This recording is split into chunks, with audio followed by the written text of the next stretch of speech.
I think we're recording. Looks like we're recording. All right, what's up, everybody? It's Zach here with BTC Forestry Services. It's been a minute since I've put out a YouTube video. I did a couple early stages of starting this business. BTC, short for Beyond the Clear Forestry Services. So as you can see, I'm standing in front of my machine. So about maybe 6-8 months ago now, I did a video on this machine shortly after purchasing it, and basically just kind of went through my thoughts on what I had thought about the machine at that time, positives, negatives, which I hadn't had a lot of hours behind the machine at the time of that video. Looks like we're still recording. So I wanted to jump on now. We're about, let's see, I think I probably put that video out last summer, so maybe June of 24. And we're sitting here today. It is the 21st of February, 2025. And got a little bit of downtime. As you guys can see, there's some snow in the background. So we got quite a bit of snow here in southern Wisconsin last weekend. So a little bit of downtime, waiting for some snow melt. Got a lot of jobs coming up that we have to go out and quote, but we need to be able to see what's on the ground in terms of rocks, debris, that sort of thing. So I just thought I would jump on here and catch up on making some content, filming some videos, some things that I've wanted to do over the last several months, and we just haven't had the time. So at this point, I've got, the purpose of this video is to go over some positives and some negatives about the Kubota SVL 97-2 in reference to forestry services. So specifically in my case, forestry mulching.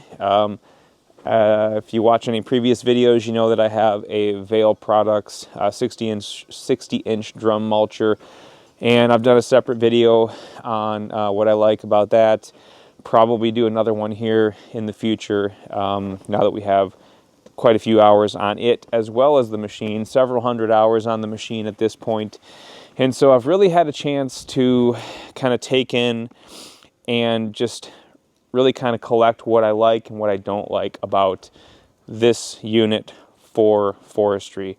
So if you guys remember, if you watched the previous video back when I did my initial thoughts after purchase, one of the really attractive things about this machine was the price point, especially for an entry-level guy coming into the forestry service business and wanting to go all out without having to rent equipment, purchasing a high-flow 100 horse track loader, which is what I feel at the time is what I thought was necessary if you really wanted to make a run at this business. And now 8 months later, coming up on a year actually this summer, several hundred hours on the machine, multiple jobs behind me, I still feel that way. I still think that if you're getting into this business, that in order to be competitive, you need to have at least a 100 horse high flow compact track loader to really be competitive in the forestry mulching service business. They do make standard flow mulchers. I'm sure they work great, but just my opinion, you're going to want a high flow machine. The Kubota SVL 97 is a 97 horse machine. I believe actual specs on it specs out at like 96.8 high flow, up to 40 gallons per minute. So the machine has all the specs, and it came in at a really attractive price point when compared to other units out there, specifically John Deere, Bobcat, ASV, just to name a few. Those machines spec out a little bit better than the SVL 97 in terms of horsepower. You know, a Bobcat T86, you're getting approximately 105 horsepower out of that unit. The new John Deere 335P, you're getting, I think, 118 horsepower out of it, but real world scenario, about 114 horsepower. And then, of course, ASV has their VT100 all the way up to their RT135. High flow options for all of those units. And but the price point on all of those is over 6 figures for just the unit itself. By the time you put a forestry door on it, maybe a guard package if necessary, which I would recommend. We'll talk about that. So I paid for this unit, I think base price $77,500, add a few thousand for a forestry door, polycarbonate door, and then I've got a few extras on here as well. Got a hydraulic coupler guard. Sorry guys, dog hollering at something in the background. And added some new additional lights and things like that. So, but base price $77,500, and I think all in we were like a little over $80,000 on this. So the John Deere, the ASV, the Bobcat, you're looking at like $110,000 to $115,000. So quite a bit of a price jump, which is ultimately why we went with Kubota. It allowed me to get into a brand new machine with high flow and adequate horsepower for forestry mulching. Just check, make sure we're still recording here. And so that's where we're at. I've got several hundred hours behind the machine right now.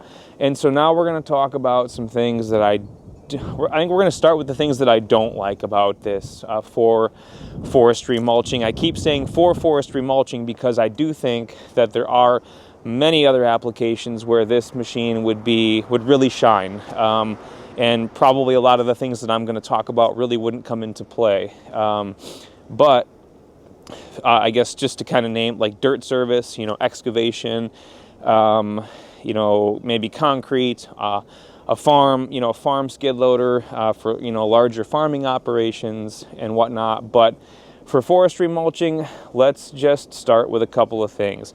The one thing that the thing that I'm gonna start with is the cab. So on the Kubota, one of the really nice things about it is that it's got this roll-up door. Anybody that's looked into Kubota knows this. They're known for it. And what that allows you to be able to do, of course, is if you've got the boom, midway up, and you want to still be able to open the door and get out of your machine, you can do that, right? No secret. The problem is that this door seals from the inside out with that design. And because of that, you just don't get a really adequate seal. And when you're mulching, it kicks up a lot of dust, a lot of dirt, a lot of wood chips, just a lot of shit, for lack of a better term. And it finds its way in. It finds its way into the cab. This is not, it is a pressurized cab. It's not a factory sealed cab. And I think my mistake in the beginning was not completely understanding the difference between the two. So the main difference here I'm going to show you is that you've got these two bolt points right here, where if I unbolt these two bolts, I can lift the cab up and access all the hydraulics, the pumps and everything like that for washing and service and whatnot. But what does not come up with it here is the foot pan. This, where I'm touching right now, this actually stays, it doesn't lift, it stays intact. So that is separate from the rest of the cab. And it's got some silicone seal, some pads right here that help try to create a better seal when you bolt it down and compress that. But ultimately it doesn't work that well, to be honest with you. So especially if you're in the middle of a job, you got a lot of debris and stuff that piles up right here, when the mulcher's kicking it back, and then you open the door and step out, step back into the machine. But when you open the door, you're opening it in, of course, so you get that draft, so to speak, of any dust or debris that's sitting here, and it just ends up on your clothes, it ends up in the cab, and it's really, really annoying. I've had a couple of jobs that were so bad, the customer had actually burned some burn piles And so we were mulching through some ash, and it was just, the conditions were fairly dry to begin with in the summertime, and it just created this dust cloud, and it just found its way into the cab. And my air cleaners in the back behind the seat there got so gummed up. I mean, I had to just pat them out multiple times on like a 4-hour job, to the point where it's like I feel like I should be having a mask on inside the cab. But God knows we've all had enough of masks coming off of 2020. So I was boycotting that option. So I just cleaned out my air cleaners and just rolled with it. But anyway, that's probably, I'm not even going to say number one, because there are a couple other things we're going to talk about that I don't like equally as much. So, but just when compared to other manufacturers where the door opens out, it seals from the outside, not from the inside, just, I think by default, you're going to get a better seal, and it's just not going to be quite as annoying. Now, I will tell you that Kubota is launching this spring the SVL 97-3, and that unit, I am told, does have a factory sealed pressurized cab where all of this is just one piece, again, factory sealed. So a lot of the things I'm going to talk about, Kubota has potentially fixed on the 97-3. I will point those things out as I come to them here, but the cab is supposedly one of them. But we're talking, for the purpose of this video, about the 97-2, of course. The next thing that I don't like about this is the way that the boom is designed on this. You can see here, my hand, if I put my hand down in here, it stops because I have a guard kit on here for forestry, which is like a debris boot is what they call it, which is supposed to help stop, they say, 90 to 95% of the debris from getting down into these crevices around the boom, and which leads right down into the engine compartment. And this design is specific to Kubota, and I'm sure there are other manufacturers out there who have it too, but in this case, the Kubota. And even with this guard kit on here, when you're rolling through the woods, forestry mulching, you know, you've got your air intake right here. These screens, it's just air is being pulled in, debris is just being pulled this direction. It's being kicked up. You know, trees, you're scraping up against trees, and especially in the fall, leaves and stuff, sticks falling off. It's just a lot of debris finds its way down in and around the boom on both sides. And of course, you know, the air intake, the screens right here too, you know, leaves and stuff don't really make its way in there, but dust and, you know, dirt and stuff like that does. And so it just builds up down in the pan in the engine compartment, and that, of course, ends up being a fire hazard if you don't keep that clean. And there have been guys where their machine has started on fire from that. And I have not had that happen. I've done a pretty good job of keeping it clean, but my complaint is that it is an absolute pain in the ass to clean it. The only way to do it is to open up your door here and drop the radiator out, which is another complaint, because this radiator unbolts here and then here and here, and then all it does is just tip back. It pivots on the bottom and tips back. So you can see a lot of things nicely in there when the radiator tips back like that, but it's still hard to access a lot of it. And so you're getting down into, you know, this area here and this area here to be able to access that debris. And then, of course, I'm going to show you guys underneath the machine.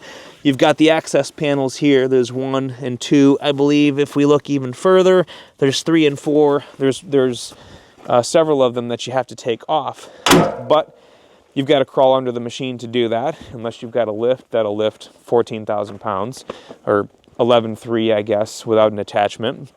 And then they're not that big. You know, they're approximately 9 by 11 inches.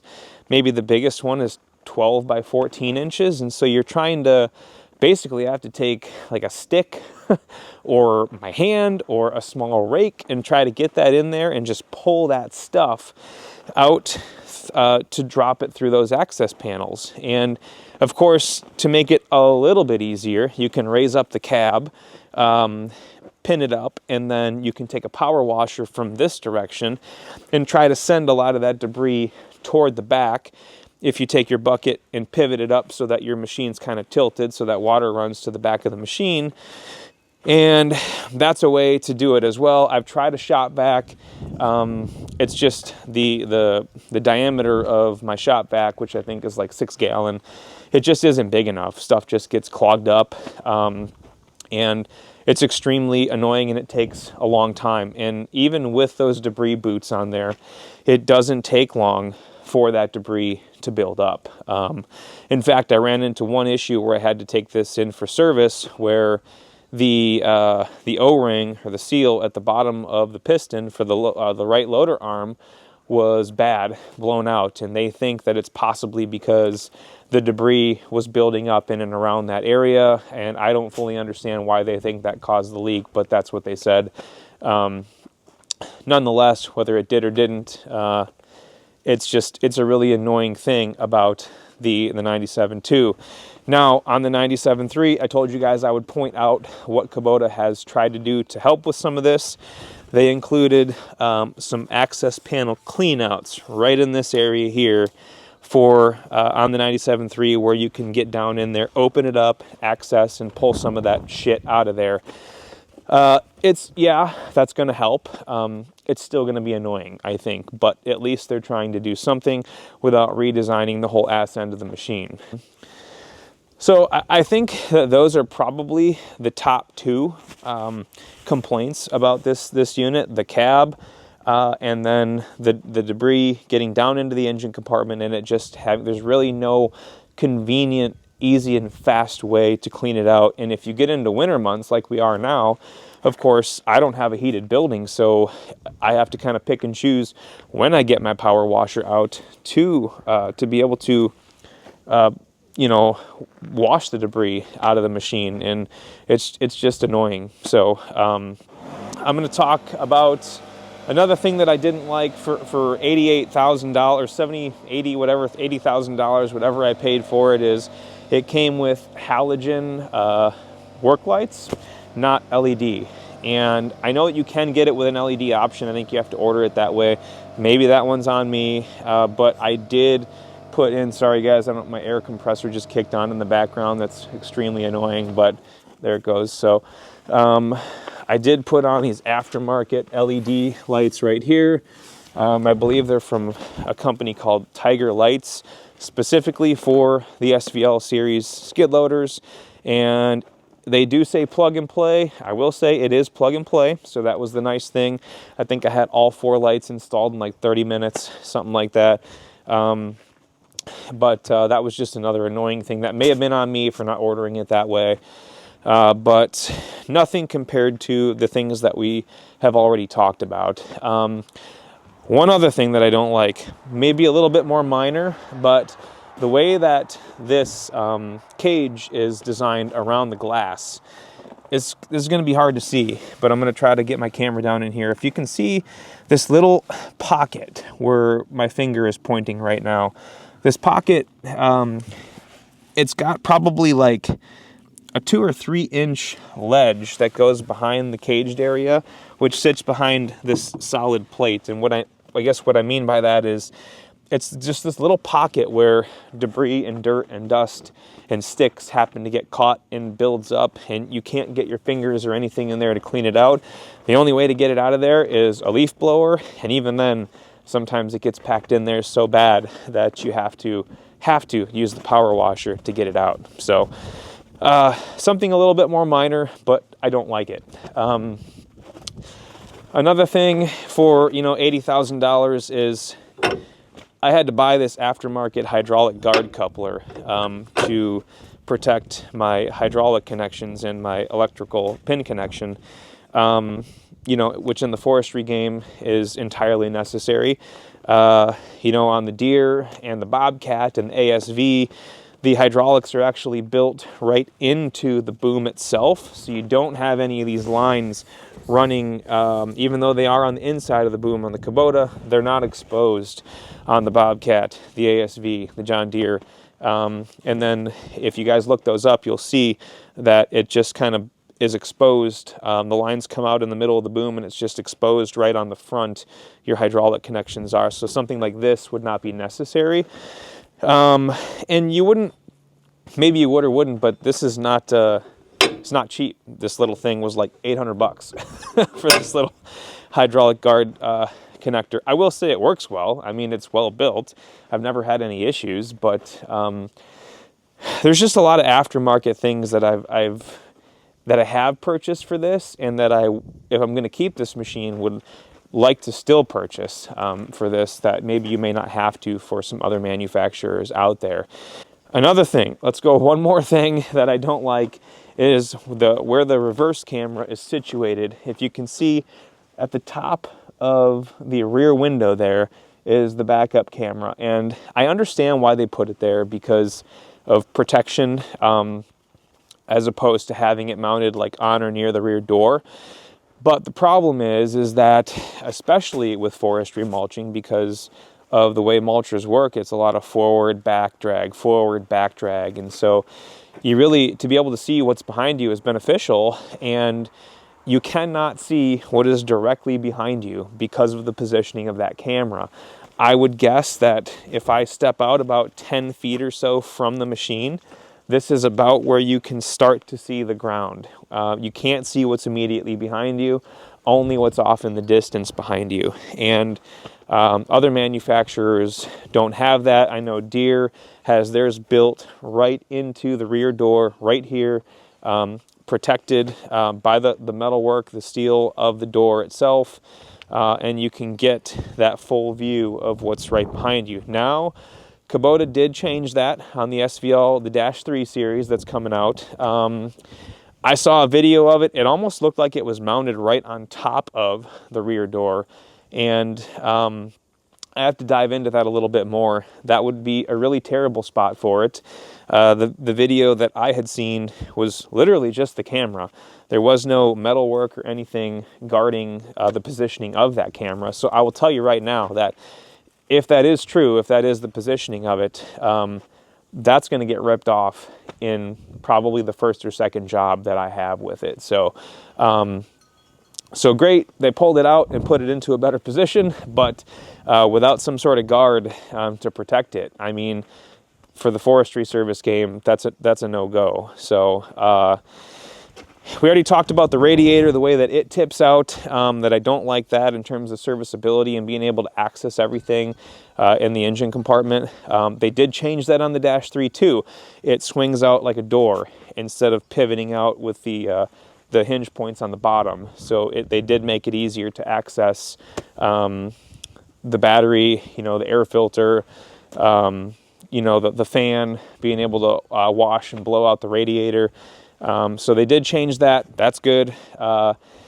So let's talk about some things now, transitioning here, that I do like about it. The machine is built really well. It's built like a tank. I have put it through its paces, especially with a 3,000-pound attachment, my forestry mower. Rocks, frozen ground, debris. I mean, it just, I have had next to no problems with it at all, other than the seal at the bottom of the cylinder for the right arm. But I have not had any other problems, so to speak, with this machine. And I mean, I've run into shit. You're rolling through and just jarring the loader arm, jarring the quick attach, jarring the boom and the mulcher itself, and fully raising the mulcher 10, 11 feet into the air, 3,000 pounds, mulching, coming down on things. And it's just, in forestry mowing's hard on equipment, and it has stood up to that. I have had no problems with it. It's only been in the shop that one time. And that may have been just a fluke, I don't know, or it could have been related maybe to, the harshness that I'm describing. So number two, power. It has a lot of power. I will tell you that it has more power for doing things like moving dirt, lifting power, just powering through snow removal, things like that. You can get a lot of dirt behind this bucket and the thing just keeps moving. The engine doesn't bog down or anything. So I will tell you that in relation to forestry mowing, I don't like the flow distribution between having the drum spinning at 35 to 40 gallons per minute and then also needing to divert hydraulic flow to the tracks while your mulcher is also off the ground. So you've got hydraulic flow requirements from the loader arms themselves. And for example, real world scenario, if you've got your drum spinning at full RPM and you have it off the ground, whether it's 2 inches or 2 feet, and you're trying to pivot, turn left or right with your tracks, the response time is really, really slow for turning. You can just tell that a lot of hydraulic flow is being demanded, and the machine just can't quite keep up with those demands and still be able to pivot and turn as if the mulcher wasn't there. Now I understand that it is there and that you'll probably never get the same response out of a machine with a mulcher running at 40 gallons per minute as you would if there was no mulcher on it. I get that, but I just personally don't like the response time. And I feel that with a machine that has higher horsepower probably would maybe help negate that a little bit. And then also there are some other machines out there that have dedicated pumps for the tracks, for the hydraulic attachment, even like self-tuning or self-regulating sensors for like the new John Deere 335P that kind of tells it where it needs to direct its flow. And those are features that probably drive the cost up on those other machines when compared to Kubota. So that I guess would be another thing that I don't like about it. But another thing that I really like is just something kind of stupid simple, but the open design of the tracks here makes it really easy to be able to clean and power wash and get debris and everything out from the tracks themselves. So that is something that is a nice design on behalf of Kubota. But I would say that kind of in a nutshell, guys, that would be most of the things that I wanted to talk about here today. Positive takeaways: the machine's really robust. It has a lot of power. It's built really well. I mean, I haven't bent anything, tweaked anything, broke anything other than the seal. The negatives would be all the things that we discussed, recapping: the lack of seal for the cab, the lack of cleanouts on the bottom, the ability for the debris to get in and around the booms, the loader arms, and make its way into the engine compartment, the backup camera, of course, and then also the way the radiator tips out and doesn't swing open like a book. Now, most of these things, as I said before, they have seemingly solved on the 97.3. We will see. One more thing that leads me to think about here is most other machines have an option for a reversing fan, which on intervals will reverse the fan behind the radiator and blow off the dust and debris. Instead of continuing to blow air out, it'll reverse and suck in and basically help clean off and blow all the dust and dirt off the screens, off the radiator itself, and it'll do that on intervals while you are mulching, just to help kind of keep things a little bit more clean and help your keep your filters from clogging up and whatnot, and get a little bit more life out of those things. Right now, I have to get out of this machine every hour or so and do that myself by hand with a leaf blower, just to help keep things clean and moving along on the job.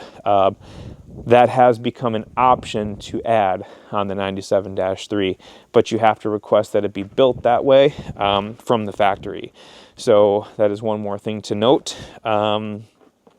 With that said, I probably am going to do some separate reviews here on some of my attachments, the forestry head itself. I know that I did a review on my Diamond C trailer.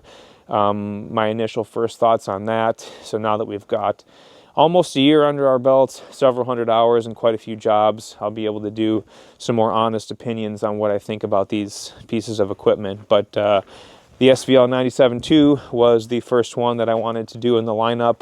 Would I buy it again for forestry mulching if I would have known these things? The answer is no. The price point is good. I loved it, but at this point in the game, I would be willing to spend the extra money on, let's say, maybe a Bobcat T86, a John Deere 335P, maybe an ASV, VT 120. I don't think I would be interested in the 135. That seemingly has a lot of problems on its own. So possibly a case, I think, is TV 620. That has a pretty hefty price point as well. We're actually going to be driving some of these machines coming up here real soon, or I am going to my local dealer for Bobcat and Deere. And they have a 97-3, my dealer, that's coming at the end of March, beginning of April.